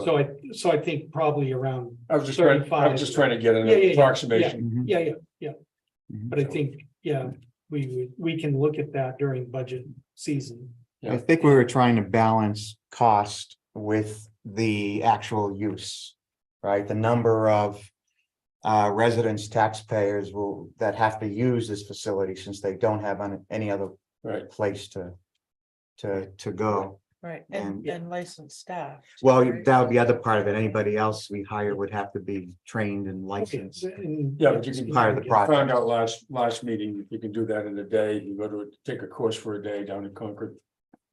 So it's not a high bar, There's not a week-long course, yes. Right. That's correct. so. But no, I mean, it's just, again, we're talking about a town employee and Mhm. all the ramifications that has to do with. Yep. Personnel and It just, insurance. you know, everybody's used to having a 7-day a week deal, 24/7. Well, in my mind, it's really then it's really a question of convenience. How much money does the town want to spend to have the convenience? I mean, most other towns, for single family homes, 2 or 3 days a week seem to be Yeah, I sufficient. mean, I'm personally not advocating for more than the 3, but I'm just wondering with the. What we could do, yeah, and Yeah. like I said, the option really is just, do we want to spend more Mhm. money to keep it open on other days? Yep. For the. You know, we're taking away something that people have had. Mhm, We're not taking it away, but the state is. Yeah, mhm. No, we can look at this. But I mean, this. We're gonna be opening up this new facility in a month. Yep. Do we have, will we be able to actually have it open more than 3 days? Are we gonna be able to get somebody if we wanted to go 4 or 5 days? So I would. not And, commit you know, to we're that. in the budget with the extra, with the cost, the budget. You know, where would the money come from? Or do we wait until, I think we Until- wait, I think we until assume it's next a budget 3-day year. deal. what we Yeah, agree to. yeah, yeah, because so, getting somebody right, to fill. I think that the time that you have in here is realistic, but I think you're talking about 2 of those people, not 1. You know, And I think only because of vacation, sick and yeah, we other have to have some, duties. we have to you have gotta some have some flexibility, backup and to have some flexibility. right? But I think we could look at that for the 24 budget. Because I think that type of a person is gonna be necessary when we Mhm. move the whole operation up there. Right. We're gonna have to have 2 Right. people. Because we're gonna have to have 2 people there. right. Yeah, but And- it's a larger area and you may need 2 people always, not just on Well, alternating that's days. correct. Yeah. Right. That's what I'm talking about. Right, Yeah. So we have that in the That plan. matrix is all drawn up. That's right. okay. Yeah. So I think we can look at this and, you know, as we get to the end of the year, if we start this in September, try it for 60 to 90 days, that gets us to the end of the year. Mhm. And then Mhm. we can look at what the comments are and do that as planning for the 24 budget. Because then we can go out and start looking for people Yeah. to hire. Yeah. One thing I was wondering as I was doing that is whether or not. Maybe in the off season, by having, let's say we got 5 dumpsters out there. Mhm. And you choose whichever one you want. So when they go to load up. You got one that's only got a third in it, and you got another one that's. So you could pick them all up and put them into the truck, I guess, but. I wondered whether it's advantageous for the attendant to say, would you use dumpster number 1, or will you use, Right. please go to number 4? To try to balance Yeah, the, we're going to definitely be I think able that- to do that when there's an attendant. I think it gives us some opportunities that we haven't had before. Yeah. Mhm. And it might make us more Yeah. efficient. Oh, I think it's absolutely on target. I think, Bob, it will be more efficient. I mean, people will be breaking down boxes. There won't be things being put in Yeah. dumpsters that are put in now. Yeah, I think she's gonna have to, I would Right. think she's gonna have to have some discretion, because. There's gonna be things that are dropped off that aren't on our list. So in the operating plan and by regulation, the attendant who is accepting in the trash is supposed to inspect it. And it is supposed to go into appropriate cans themselves. So that is a part of what is already been put in place that we have not been doing, that we should have been doing. Yeah, That Oh, will get For the done state, moving right? forward. yeah. And it will be residents only. And that's gonna be huge too. I Well, I or a really Sticker think only, property whether it's owner. Property yes, slash yes, tax. slash, it's Yeah. waste that is being generated here in Yes. Waterville Valley. yes. And that's what the whole I bet- sticker is. I'm sure there's a lot of people from Yeah. Canton and Thornton that are coming up here to ski and they drop off the stuff. Maybe. So We'll in, see. in terms of the public information presentation, will we have something before the board? Before that, in terms of an ops Yep. plan? I'm working on the slides So- right now. Okay, so do we want to have a meeting before that to go over that, and make sure I we're, don't know that we have to have a meeting. you're Meeting. okay with the, Yeah, Public if you have information some big presentation. Questions, once Okay. we send you. Just the wanted to- slides. Yep, make that an option if, Yep. unless if someone was not comfortable with the path we're going at this point in time. Yep. And, okay, the and upper, then we will have a, based on the presentation on the 16th, we will. Do on the 17th and 18th, we're gonna work on an article for the wigwag. right, I that think we had talked explains about, everything and for the answers September any week. questions that come up. And then it'll Right. be out for the September wigwag on the 1st, which is perfect timing. Yeah. because- Right, because the 11th is when we're gonna. So, I mean, that does raise the question, are we gonna, if we make any changes? Our next select board on basis of the public information on the 16th. Our next select board meeting is on the 23rd, right? So Yeah. we can discuss. Based on the public input, we can discuss any changes. Yeah. At that time. And we do have the windows, actually, the windows being cut were exactly as you Yeah, laid them I out mean, it'd be here. good if she Plus gets with- view in 2 Yeah. directions. And, Yeah. and cameras, we're also looking at cameras that are all weather and Mhm. we'll be monitoring traffic coming in and out. So, all part of it. Okay, we move along. Upper transfer station construction update. Yep, we will have a set of bid documents by the 16th. They will be on the street. We're gonna hand deliver those to 4 local contractors. And then there will be a limit on that of a construction cost estimate of $250,000. So we have to keep, We have to stay stay with with that. We cannot change that. It's part of the federal requirements. And that 250 can be reimbursed, or is It it, will be reimbursed. okay, So the And- limit is 250. Yeah, So that'll probably, we won't do the box culvert probably either. well, we're putting it out, we're putting out everything that we've estimated at 353,000. But we're picking out pieces and doing them as ad alternate. And so there'll be a base bid. and then a bid for the other pieces, and we'll pick and choose the ad alternates to get to 250.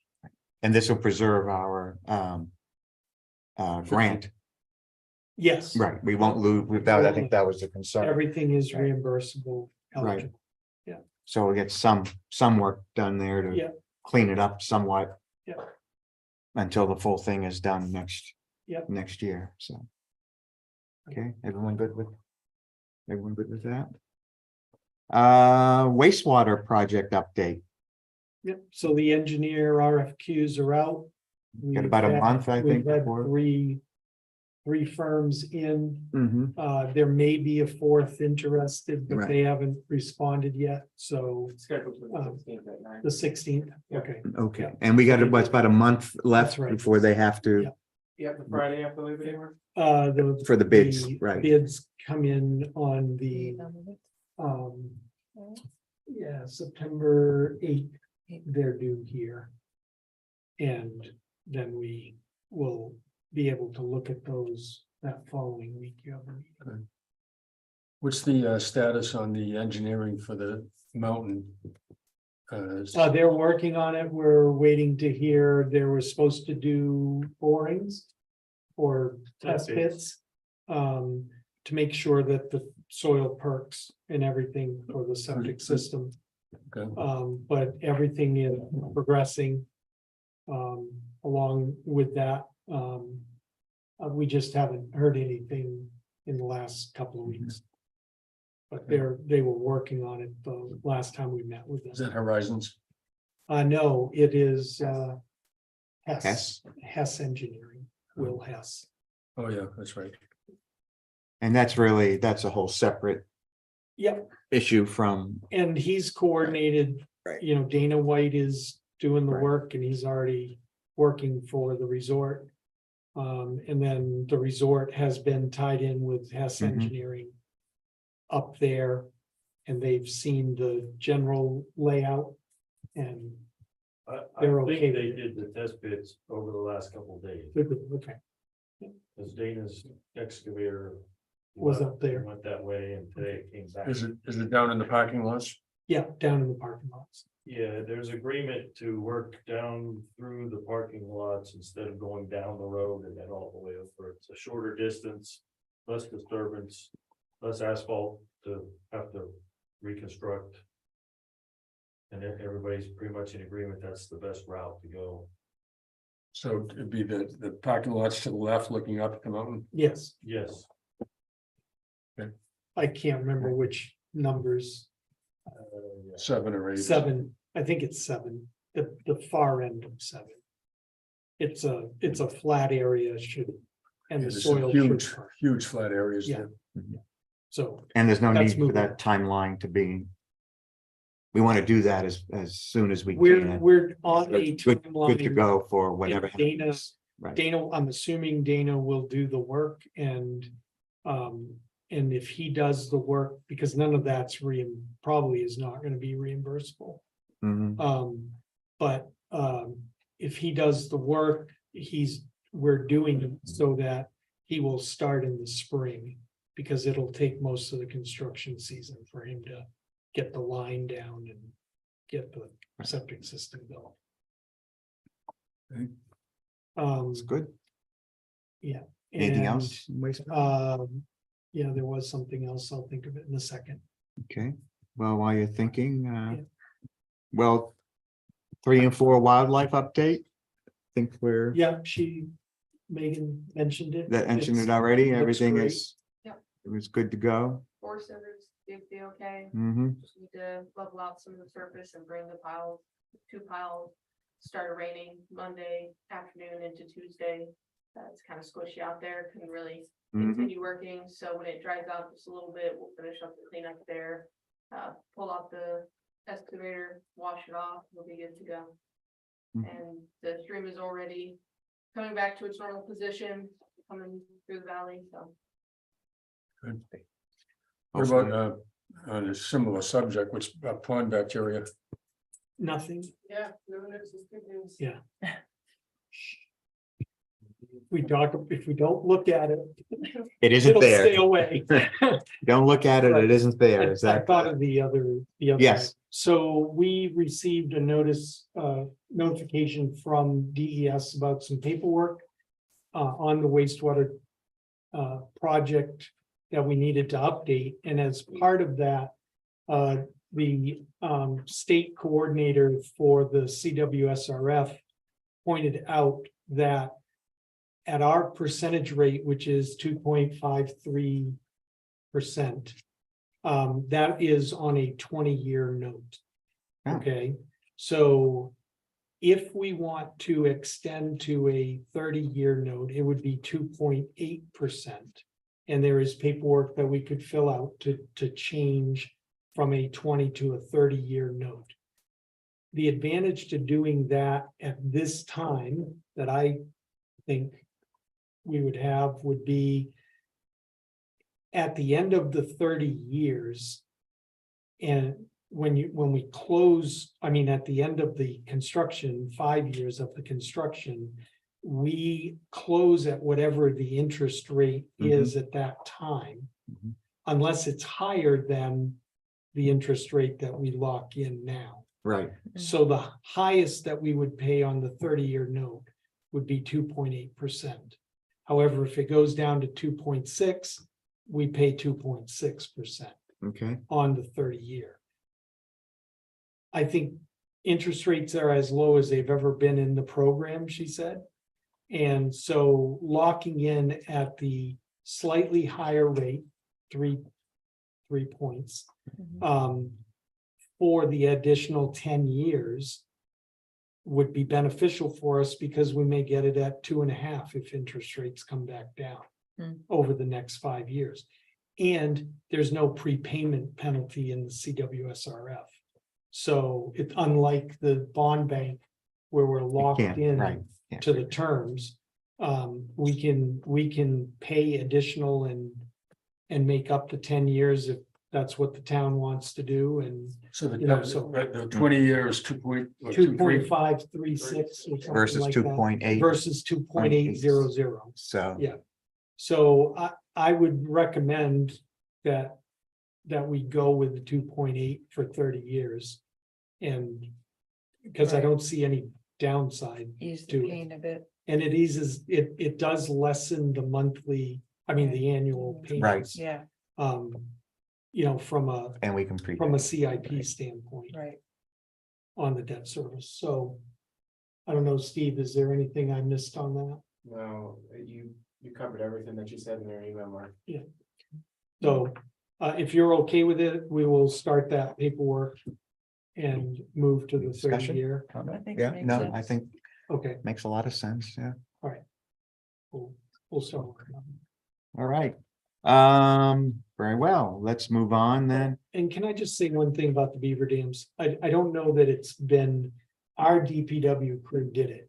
And so Right. we did not use an outside contract. Right, Right, And I just want to thank. Get that on- DPW oh, yes. For right. getting that done Yeah. and finding. a way very to do it. quickly. So, too. Right. yeah, and we did it within a few weeks, Right. so. Yeah, that When was the all. pile that's there, do you actually take it away or do you spread it out in the woods? Just spread it out in the woods. They don't want us to haul off any material. So. And no beavers were harmed in the Process, reestablishment of the stream. good. to note. Or fish, let's not Or forget. fish. No, The fish, fish were there. Right. Bill said he Yeah, saw the fish. but the going fish down biologist stream. was okay. Happier now because they're in that nice flowing stream now. Yeah. So everybody's good. Good. Thank you. All You know, it's right. funny how we had discussion of that and on Facebook. In the last week, I've had two things come up on Facebook about taking out beaver dams. Right. Really? Crazy? So you didn't have your iPad today? That's listening on your phone. Yeah. It's your phone, Bob, honestly. Oh. Yeah. We are done with beaver dams, hopefully, Hopefully. Mm. and bacteria. Why do you say these things out loud? You jinx them. I have a couple of more updates I'd like to include. Sure. She remember. Yeah. So I wanted to let everyone know that's listening that we do have a Fisher Cats game bus trip happening this Saturday. It was brought to us some of the community that wanted to put this on. We only have 3 people signed up for it, but the tickets did need to be pre-purchased, so we do have that. It was in the wigwag, so I think, it's out in the community and people know about it, but I just wanted to make that mention. It's a really good deal. It's $30 and pretty much includes a hat and a dinner. Well, Oh, nice. and your ticket, so. Of course, you're going to. a That's golf this party. Saturday and then fireworks after. Huh. I also wanted to bring your attention to the fact that I did report our Freedom Pass boat numbers from July. Mm. And we're significantly down with our Freedom Pass. And so that's going to be happening. We are down about, from last year, about $5,500. And it's almost half of what it's less than half what we would take in in a normal July. I did look at the other venues to see what they're trending, because we have had significant rain. And it seems that the athletic club, the tennis, the bikes were all up in June. The chairlift and the boats were down in June, and all of them were down in July. Yep. So even though we're significantly down, it seems like everybody is. I think there's also the conferences are back this year. The Yeah, Gordon GRC. GRC, I think they're at the end, right? Yeah. There's just multiple variables happening, but I did want you to know that that's a pretty big, Drop. hit and drop for us. Yeah. Our revenue otherwise though is ahead, in other things, so hopefully we can break even, but we will have to look at these, and now that's good information for me in having to adjust our revenues. And we will have to talk about that on the 23rd.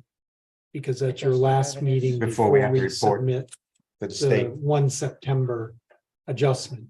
I'll be able to get a good sense of August as well and compare those against last year so that we can really find out what that adjustment ought to be, our best guess. But 395 camper days for Yeah. that week is a new record. So Sure is. that's great. Gonna offset it. Yeah. A little bit. Yeah. And finally, I just wanted to let you know that the Waterville Valley Historical Society will be having their annual meeting at the rec department this coming Sunday. So. Yeah, sorry, I forgot those earlier. It's okay. Alright. Got them in. Okay. Board concerns and directives. Can I update for the town core working group? Yep, I I'm know- gonna update on the planning board, so why don't Okay. you go first? Yeah. Okay, well, the town core working group met yesterday. And I did ask the group to kind of try to prioritize North End bathroom facilities versus Corcoran Beach facilities. The majority of the group kind of acknowledged that doing restrooms in the North End seasonal would be probably an easier, more attainable, more easily attainable thing, since we'd be tying right into the sewer there. On the Oh, by library. Because the infrastructure is already, yeah. Right. Brooke had mentioned that she does know of a good composting facility which could work on the beach. And so, but that would, perhaps be a little more challenging to get some buy-in from everybody. Anyway, so there's definitely a strong feel that both facilities would be helpful and valuable, and it was kind of difficult for everyone to say one over the other, kind of everyone wanted both. But when push came to shove, that was kind of more of the bottom line, that just because North it's End. easier feasibility, the North End, and because it's been, there was really no other option there. At least with the beach, there is the option of town square, even if it's insufficient, there is that option versus nothing on the North End. So that was kind of the upshot of that conversation. I'm forgetting, how we left the request to consider a warrant article for, Well, we had talked about that a bit yesterday as Yeah. well. There was unfortunately hesitation for all of the business entities concerned to buy into a public-private cooperative deal. Not that I would rule it out completely, but what we talked about as a possible way forward is if we put forward a warrant article for the engineering for a restroom in the north end, it would be a smaller amount, and it would mostly be able to get the idea out in front of the townspeople, so we could get a vote to see if people are supportive. And if the engineering were done, then perhaps, Or we could look at the compost, or the composting, yes, as a, Which wouldn't require engineering. which wouldn't require any. Right. It would be a faster solution. But that would be They're a building. self-contained units. Yeah, they come in units and then you build a building. Around it and just gonna ask something about. So do we have any idea what the cost of that is? Yeah. I do, and unfortunately, I didn't bring that with me, but I don't know if you know this, Bob, but I have received quotes from this company who has a great reputation with other parks and facilities.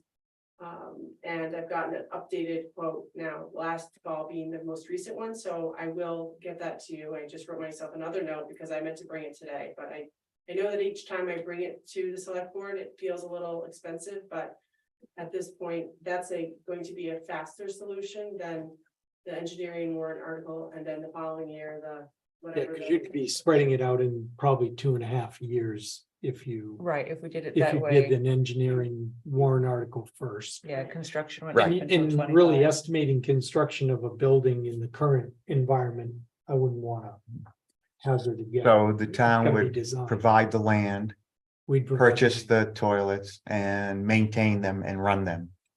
Well, there's Period. still, there's Well, still, I There would was like to think- hesitation in participation. Okay, I just want to make in sure it's any out there favor for of everybody to, those. Yeah. to understand. But Okay. not from all, but, well. Right.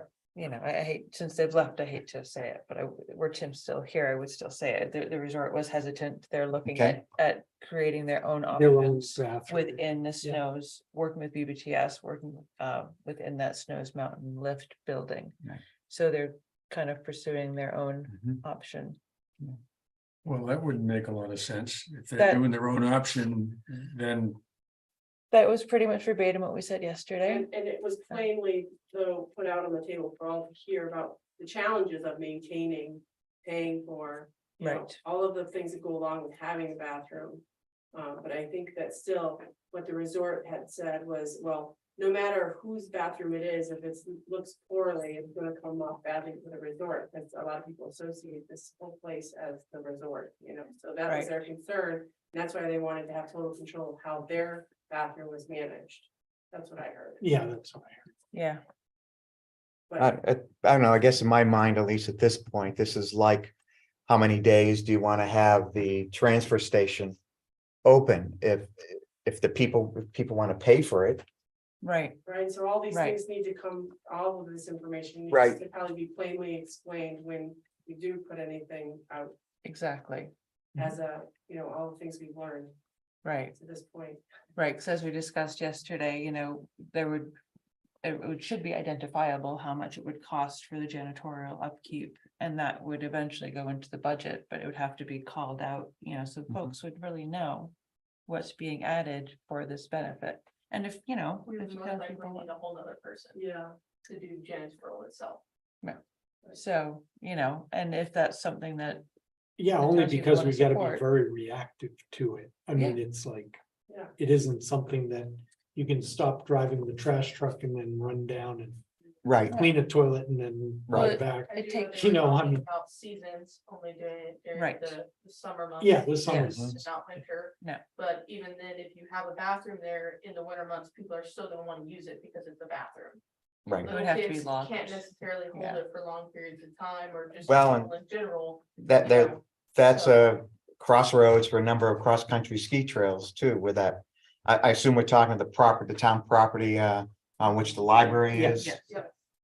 So, yeah. That's the only option we have. Right, we is the have, town. that's the Right. property we own, because you see a lot of people walking Mhm. between the connector and getting back on their skis at the tennis center, Yep. skiing down towards the golf. but again, Golf course. that's all something that could come up in public discussions with a public hearing in advance and, if we were to put this forward.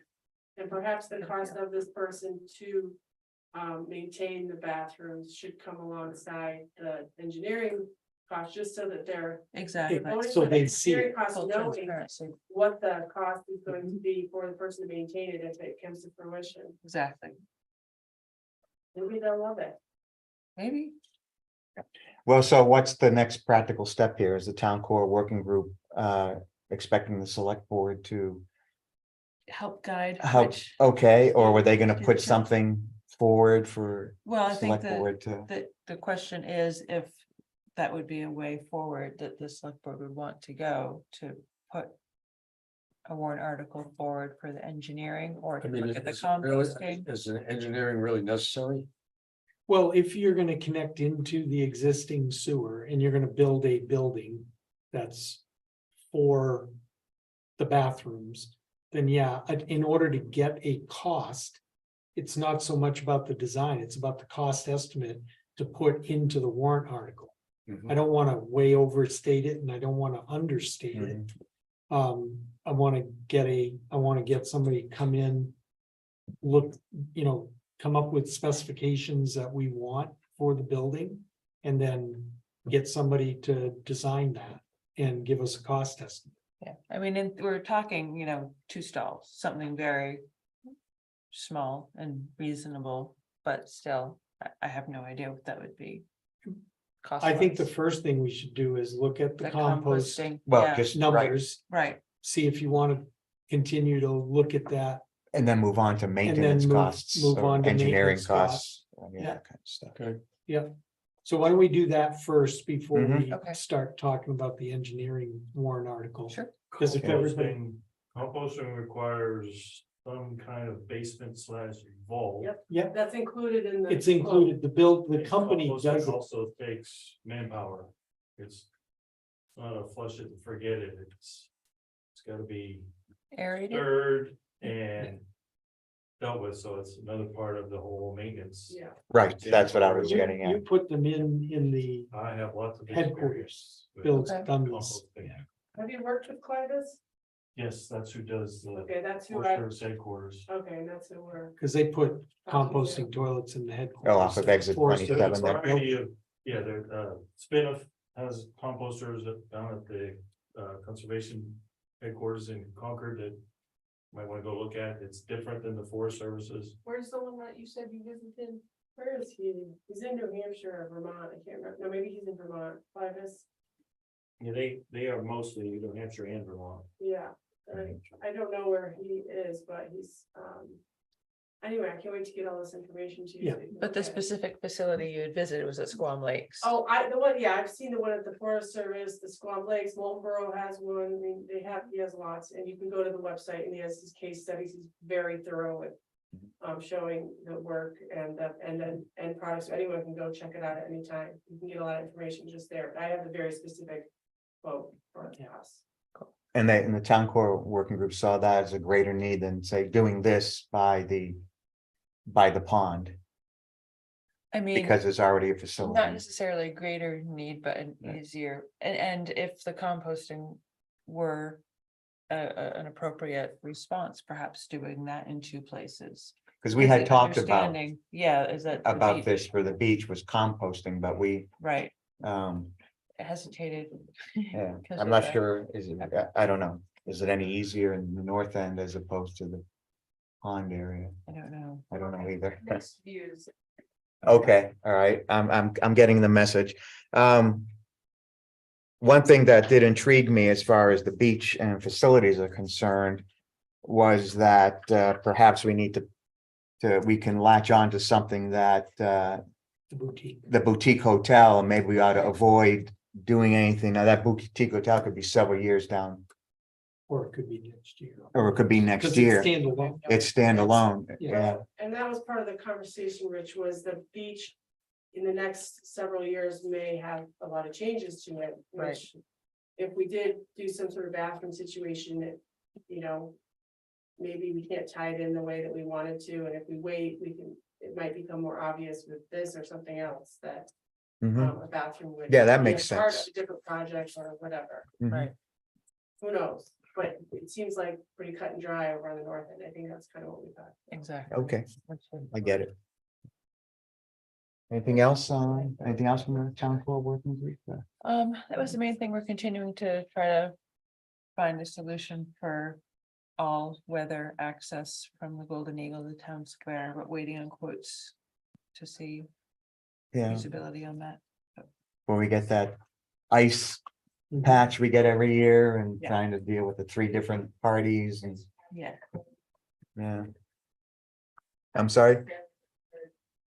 So today we met with some people, We met with Daily company about their application. You're gonna talk about the moving the cross-country ski trail.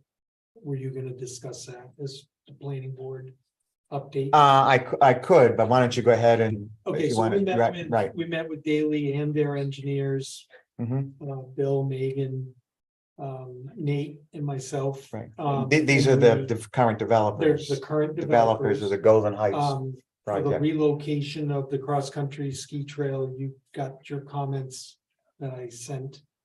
I included those in the packet, right? Did I I? don't think so.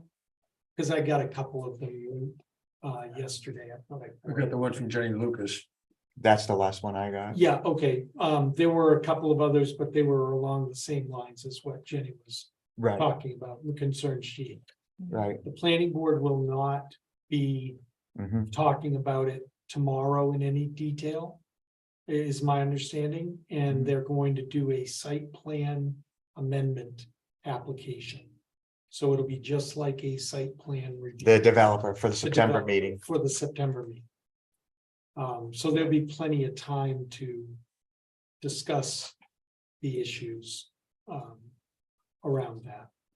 Because there's snow storage Mhm. questions there that they'll have to address. There's new parking spots that they're gonna have to talk about.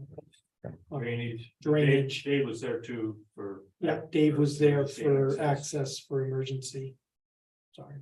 Right, So right. staff has had an opportunity to give them our input. And they need to do an application and do a public hearing at the September planning board meeting. Okay, yeah, I've seen to me that the concern of the public was basically the The removal landscape. of any real landscaping. We had pretty significant landscaping. Yep. When it was approved, Yeah. right? As we both recall That was addressed with them. as so well. they will Okay, Be ready to come in and talk about that. okay, so we'll let the planning board Mhm. deal with it as may be. Is that's what you would, yeah. Right. Okay, so a couple other things with the planning board. That there are several working groups working on three general topics, dark skies, EV issues, like solar power and EV stations, that sort of thing. And the one that I've been working on with Margaret and Tara.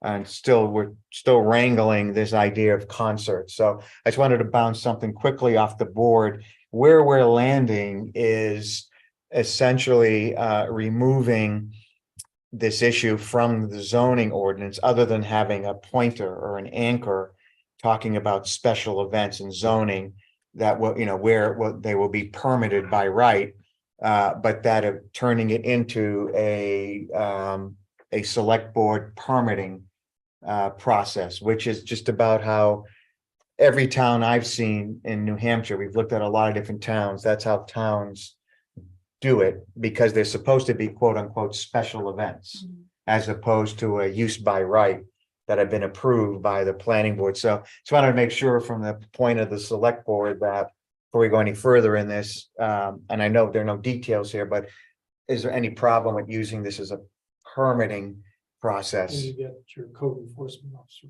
there too. Right, I did talk to Dave briefly about it. To see if this is a path you're comfortable going down. In other words, I don't want to go make recommendation, planning board, the planning board approve it, and then it comes in front of the select board and says, we don't want anything to do with the permitting. Again, there are no details yet, like what do you do with the permit, right? And what are the parameters of the permit? Is it number of people? Is it number of times per year? those things still have to be worked out, and I think will be worked out by town staff, the code enforcement officer and the select board, as it's done in other towns. Isn't the key is to how you define a special event or concert? Exactly. Well, not so much a concert, but a special, yes, but the special event would be defined in the permitting process. What is a special event? In other words, you in the use table in zoning, you'd have special event. You may have a few examples of what they are. But then it'd just be a question of whether it's permitted by right or whether it's needs a special exception from the ZBA. But whatever it is, Then it goes to the permitting through the code enforcement. for code enforcement, where you define right. it by the parameters of what a special event is. But you would answer though, that question you just asked, Bob, what I'm hearing Mhm. is you would answer that when you draw up the ordinance. Exactly. And put that before town meeting. So it'd be just another selectman's ordinance. I mean, in. And that's the way concept, Campton, Thornton, Holderness, everybody. Yeah, all the towns I've looked at, I've looked about a half a dozen different of these permits. They just define a special event in some way and then they Yeah. permit. And they have different definitions in their permitting. Yeah. There's usually introductory page, this is what a special event is. And then the next page or two, here's the permit you need to fill out. Yeah, I think the concept makes sense. That's what I'm But asking it's for, just a right. matter of. I think you may run into some similar challenges with defining special events and some pushback, but I think the concept makes Right. sense. I mean, we're an event town as opposed to maybe a Campton or a Thornton, Mhm. and so. Every foot race and every, Mhm. Mhm. These would be special events, which they already do come to Yeah. town staff because of the need for Permitting parking. from DOT for. If use it's like off the of road triple race I, or right, or The Forest bathroom Service. facilities or crowd control. That I mentioned parking. These are things that are being done now, but there's no special event permit that exists, You have a special road use permit right? currently, and that's if they shut down the road and. Want to use a road for a special event, but it doesn't necessarily mean.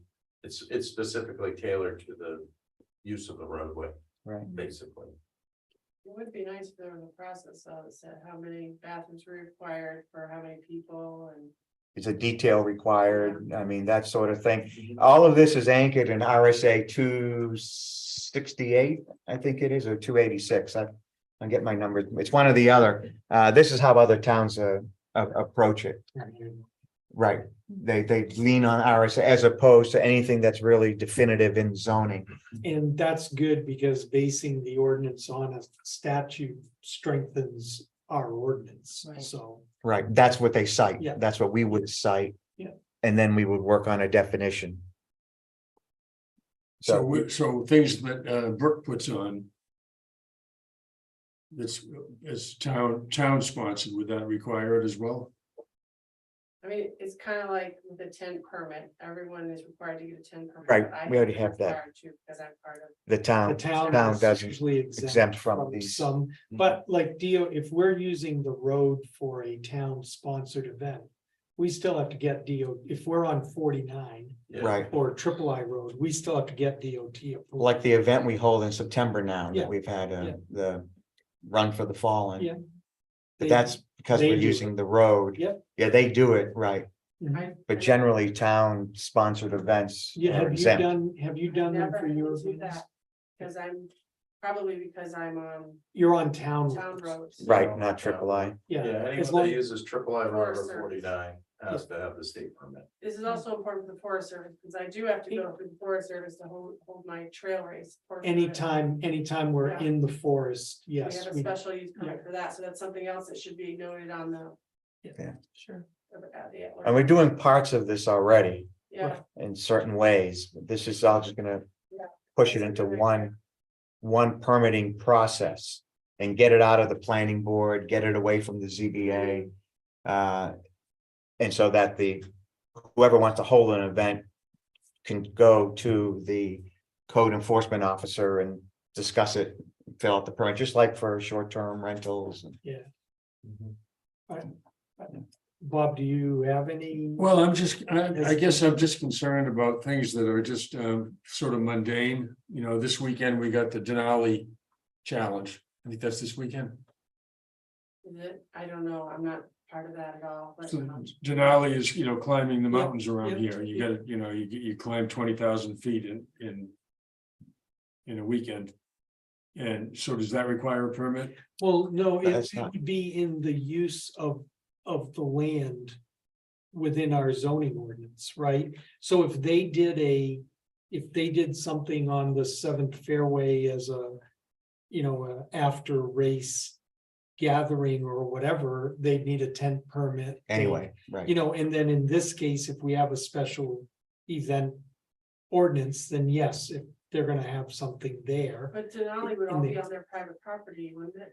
Well, yeah, but what I'm saying is if they Forest Service. met whatever threshold, we don't know if it would be a special event because we haven't come up with the What's the threshold. definition for it? Yeah, The definitions, So is a wedding a special event? no, no, that's a right that's a permitted by use. commercial Right. thing. It's not a special event because that's what the property was approved for use. It's a regular event. We're talking about events that happen 1-2 times a year, something like that. Fishing derby, fall foliage, foot race. The devil's in the details. Yeah. Yeah, no, but I'm saying is But as a concept. as a concept moving down this way as, Looking at the ordinance. Bob? right, Yeah, I mean, I'd be just concerned about where the bar is. Right. and that will be in our hands. I mean, in terms of setting the definition. Yeah. Yeah, that's where I would look for some clarification of whether, because that's gonna be the big question is, do I need a permit? Do I not need a permit? Right. Right. That's, And, those, all of right. them. If the planning board agrees with this approach and they recommend it to the select board, we can start looking at like other towns, special permits, how they look at it. I think Thornton, it's 200 people, no more than twice a year. Otherwise it becomes a minor site plan review process. So Yeah. this you're is a talking- you're talking like well-thread. a boogie and blues type big thing, right? That's Yeah. their special event. I'd look at more resort towns like, Mhm. you know, Lincoln and maybe Yeah. Woodstock, Vermont, and, you know, and Sure. Yeah, we can do that. I Town- think we may have towns to that link are, it you know, resort oriented. yeah. Yeah, no, that makes I perfect think it makes a big difference. sense.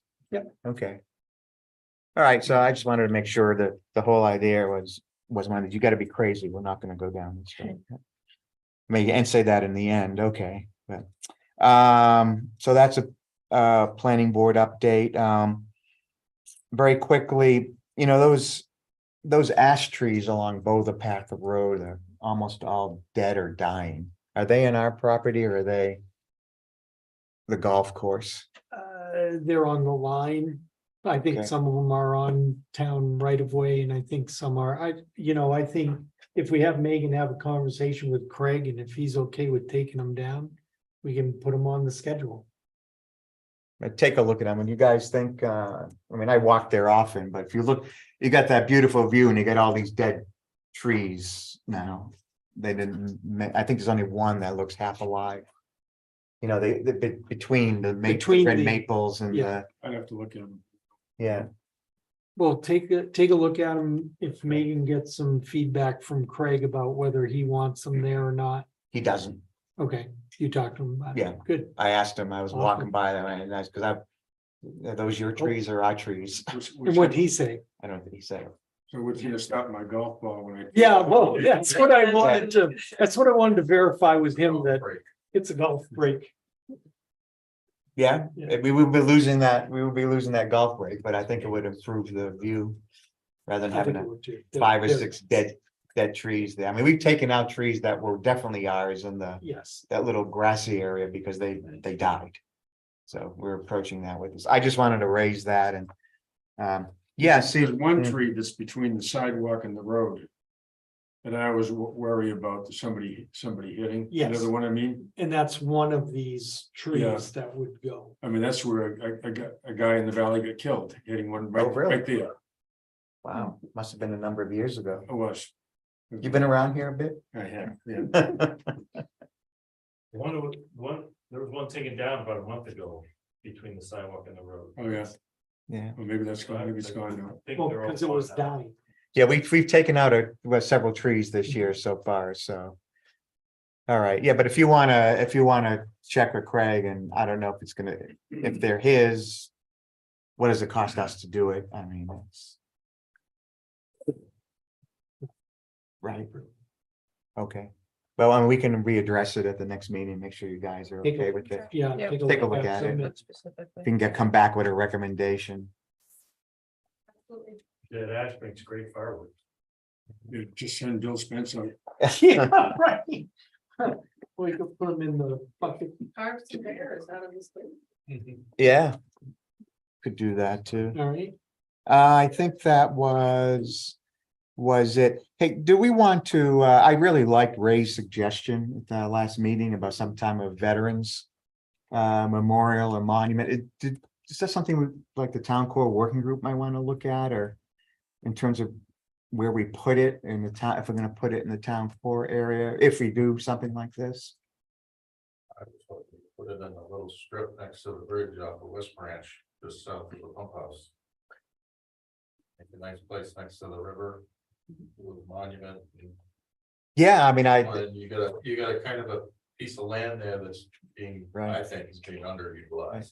It's just has the path that goes through there now, but yeah, I know we're talking right at the bottom of the bridge there. Yeah. Hmm. Anyway, would you guys be okay with having the town just take a look at that staff, see if they can come up with Sure.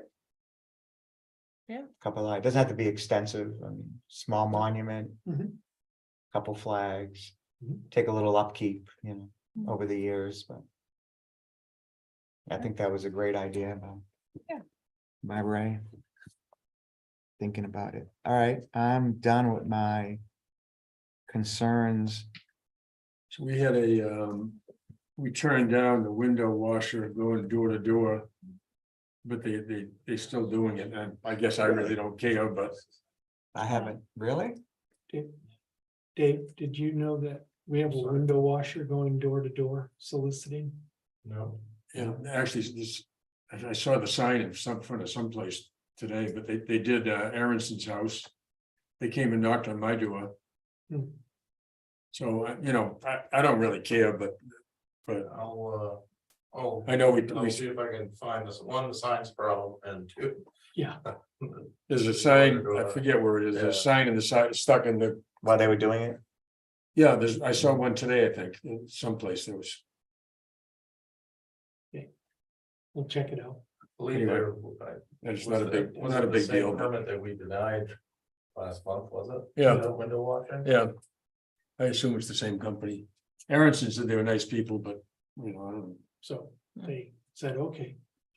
They went out and did it. They decided to do it anyway. Decided to do it but that's an anyway. issue. If it's the same, right?